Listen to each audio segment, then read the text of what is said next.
আমাদের বৈষম্য সবথেকে বড় শিকার হতে হয় ঢাকা ভার্সিটির পক্ষ থেকে। আমরা 1997 থেকে 2024 দীর্ঘ 27 বছর বাংলাদেশের ঐতিহাসিক একজন ব্যক্তিত্ব তিতুমীর, তার নামে ভার্সিটি লেভেল অথবা বাংলাদেশের একটা ঐতিহাসিক প্রতিষ্ঠান চেয়ে আসছি, আমাদের সিনিয়ররাও চেয়ে আসছে।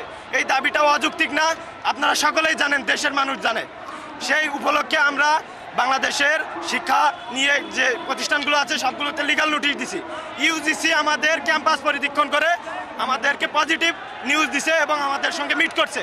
শিক্ষা মন্ত্রণালয়ের কথা বলার কথা ছিল, বসার কথা ছিল, শিক্ষা মন্ত্রণালয় আমাদেরকে সময়ের পর সময় খাইয়ে আমাদেরকে করছে, আমাদেরকে ভ্যালু দিচ্ছে না। সেহেতু আমরা আবার রাজপথে নামতে বাধ্য হয়েছে। আমরা চাই না আমাদের রক্ত ঝরাতে, কিন্তু যখন প্রশাসন আমাদেরকে নিয়ে খেলতে চায় তখন আমাদের কিছু করার থাকে না, আমাদের বাধ্য হয়ে রাজপথে নামতে হয়।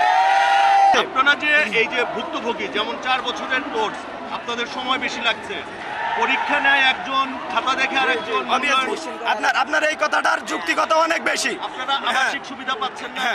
আবাসিক, জি আবাসিক হল আমাদের 10 তলা হয়েছে, ছেলেদের জন্য একটা, প্লাস আকাশুর রহমান আকি হল নামে 3 তলা একটা আছে। টোটালে আমাদের ছাত্রদের থাকার জন্য স্বয়ংসম্পূর্ণ 2টা হল আছে, মেয়েদের থাকার জন্য 3টা হল আছে। ইভেন আমাদের আবাসন সংকট নাই, প্লাস আমাদের যে স্ট্রাকচারাল কাঠামোগুলো আছে তিতুমিরে স্বয়ংসম্পূর্ণ ভার্সিটি হওয়ার জন্য যোগ্য। ইভেন আমাদের 18টা ক্লাব আছে, যাতায়াত ব্যবস্থার জন্য 10টা সুন্দর পরিষ্কার পরিচ্ছন্ন বাস আছে। আর সবথেকে বড় কথা আপনি যেটা বললেন, আমাদের বৈষম্য সবথেকে বড় শিকার হতে হয় ঢাকা ভার্সিটির পক্ষ থেকে, যেখানে আমাদের থেকে সব কিছুর বৈষম্য তৈরি করা হয়। আমাদের টাকা নিয়ে আমাদের ক্যাম্পাস উন্নয়ন না করে তাদের সুন্দর সুন্দর হল তৈরি করা হয়, নতুন নতুন প্রজেক্ট দেওয়া হয়। আর একটা কথা বলবো, তিতুমীর যে দাবিটা রেখেছে এটাও অযৌক্তিক না, আপনারাও সমর্থন দিয়েছেন। তাহলে কেন আমরা এই সাড়া পাচ্ছি না? হয়তো আল্লাহর রহমতে আজকে 4টার ভিতরে শিক্ষা মন্ত্রণালয় থেকে আপনাদের মাধ্যমে প্রচারিত হয়ে যে কোনো একটা লিগ্যাল নোটিশ আসবে এবং আমরা আমাদের দাবিটা আদায় করতে পারবো ইনশাল্লাহ। এবং আমাদের ভবিষ্যৎ প্রজন্মরা তিতুমীরের নামে ঐতিহাসিক যে ভার্সিটি হবে, এই ভার্সিটিতে পড়ে তারা তাদের স্বপ্নকে বাস্তবায়ন করবে। আচ্ছা, আমি আপনাদের মাধ্যমে একটা জিনিস জানিয়ে দিতে চাই, একটা কথা জানিয়ে দিতে চাই। তিতুমীরের শিক্ষার্থীরা তিতুমীর ঐক্য কখনো সেন্ট্রাল ভার্সিটিতে ছিল না এবং সেন্ট্রাল ভার্সিটির জন্য আবেদন করে নাই।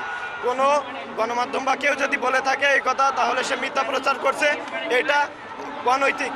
কারণ আমাদের দাবি কখনো সেন্ট্রালের পক্ষে ছিল না। আমি আপনাদের মাধ্যমে দেশবাসীকে এবং ঊর্ধ্বতন কর্তৃপক্ষকে জানাতে চাই, আমরা সেন্ট্রালের জন্য কখনো দাবি করি নাই, কখনো আন্দোলন করি নাই। আমরা তিতুমীর স্বতন্ত্র একটা ভার্সিটি হিসেবে দেখতে চেয়েছি এবং ভবিষ্যৎ প্রজন্মকে বাংলাদেশে শিক্ষার মান উন্নয়নের লক্ষ্যে সুন্দর একটি ভার্সিটি উপহার দিতে চাই, যেটি ঢাকা শহরের উত্তর সিটি কর্পোরেশনে থাকবে। নাম তিতুমীর বিশ্ববিদ্যালয় হবে। ধন্যবাদ।